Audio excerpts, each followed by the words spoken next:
Finding a true friend is not all about connection. As Friedrich Nietzsche said, it is not lack of love, but lack of friendship that makes unhappy marriages. Hello, I am Juan Navarro. This is Advanced Quality Programs, and I invite you to explore the quality philosophies and concepts to apply them to our everyday life.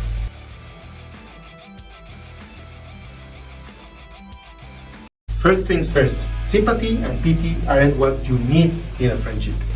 While friendships can sometimes involve the feelings of pity or sorry for others, what we truly are looking for is empathy, the ability to truly understand each other. And ideally, your partner or your closest confidants should be empathetic with you, and they have the ability to understand and support you exactly when you need them the most. Let me tell you a short story. There was a time when I was emotionally challenged, a little bit heading into a crisis after quitting my job and ending a long-term relationship. And you know who was there for me? My parents, of course. But here's the key. They didn't wallow in my misery. Instead, they did something remarkable. They offered me a helping hand, pulled me back, and reminded me of what the success path was for me, and paint the picture back again that I was looking for. That's the kind of friends we all need. When we are down, we don't want somebody to join us in our misery. That's the less that we need. We need somebody who stands tall, offers support, guide you to overcoming the challenge, and we need someone who believes in you and me, who sees the person we are striving to become, and help us to rebuild our confidence. That's a true and real friend. And sure, being that kind of friend is also difficult. It's natural to want to commiserate with someone who is hurting. But true friends and true friendship means being strong when the other person is weak. It means being there to lift them up, even in their lowest moments. Now, let's move on to business. Running a business teaches you a lot of things about people, more than any classroom ever can. School has its place, but it doesn't always prepare you for the real world. And here's the core truth. We are all human, and we all have flaws, hopes, and dreams. We are not perfect, and that is okay. It's part of the human experience. In fact, it's what makes us human. Take Steve Jobs, for example, a brilliant man who knew a lot about selling and computers, but less about the human behavior. He had to learn the hard way, being kicked out of his own company and learning from the people at Pixar what it means to work with humans. People aren't always rational. Sometimes we do things that don't make logical sense for everybody. Simply, we do it because it feels right. Yeah? And that's where the influence of friendship comes in. Businesses are built on people, and people are influenced by the different kinds of factors, emotions, biases, and their desires. But understanding the why behind people's actions, we gain the power to connect with them, and we connect on a deeper level. We can inspire their decisions and ultimately succeed together in a business. So relationships and emotional attachments are really important because they are what make us human. And in the end, isn't that all about? So connecting with others, understanding them, and building meaningful relationships is the secret to success both in business and in life. I wouldn't do something if it didn't help me in the long run. Even showing vulnerability is strategic for me, and for you it can be also. Here's why, and here's why it works. When we open up, we are showing our human side.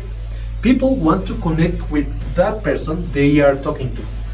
The ones that we trust the less are those whose intentions we can't understand.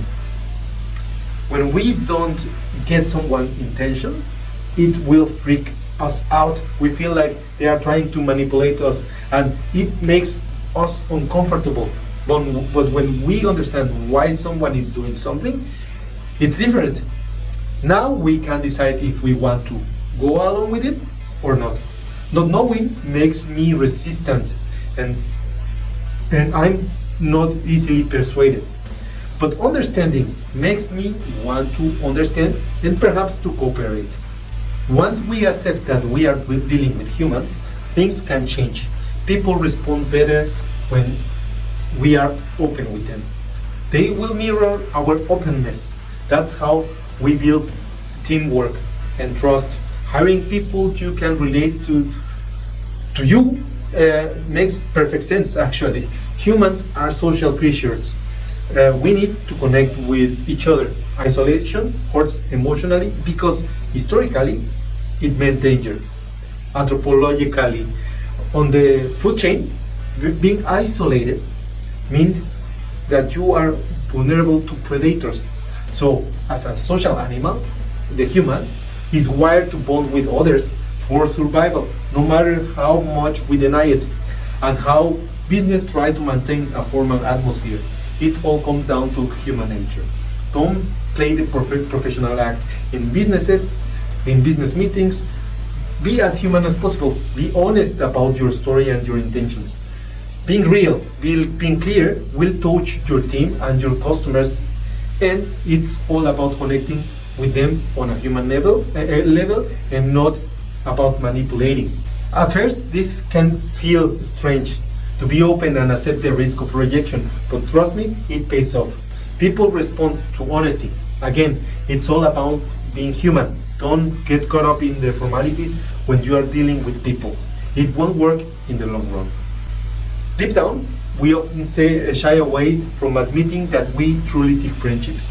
When we first start building strong relationships, we might give generic answers like, I want to be happy. But being back doesn't really help us to build these strong connections. Think of it this way. Spending time with your family might be important for you, but that might not always align with your professional or business goals, especially if you are starting a business or pursuing a new position, professionally wise. A good friend, however, can help you to find that right balance. Friends might push you to achieve those goals while understanding the importance of your family and reminding you why that matters. Ideally, a true friend ignites that motivation in you. They challenge you, they inspire you, and you return to your family and your loved ones with a new sense of accomplishment and vitality. Your family sees your excitement and supports you in your endeavors, perhaps because you even share some of these common goals with them. But a good friend doesn't just tell you what you want to hear. A real good friend challenges you to grow and to be the best version of yourself. For example, you might realize that you don't have to wait for a perfect moment to make healthy choices. A good friend can help you to find ways and influence you to set you on the right path, setting you on the right direction. But friendships are two-way street. And friendships, a good real friendship starts with you. Once you discover what truly matters to you, you will be intentional about your friendships. Your core passions, the things that you are obsessed with are important. And true friends not only accept them as your goals, they can even join you on your path. They are maybe different from yours, but sometimes they complement each other. We will explore this further in the next edition.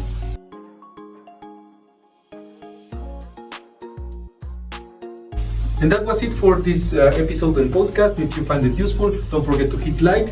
I appreciate all of your comments, your subscription to the channel. Don't forget to share with your family and friends. And I leave you with a quote from Helen Keller. Walking with a friend in the dark is better than walking alone in the light. Don't forget to hit the bell and see you next week.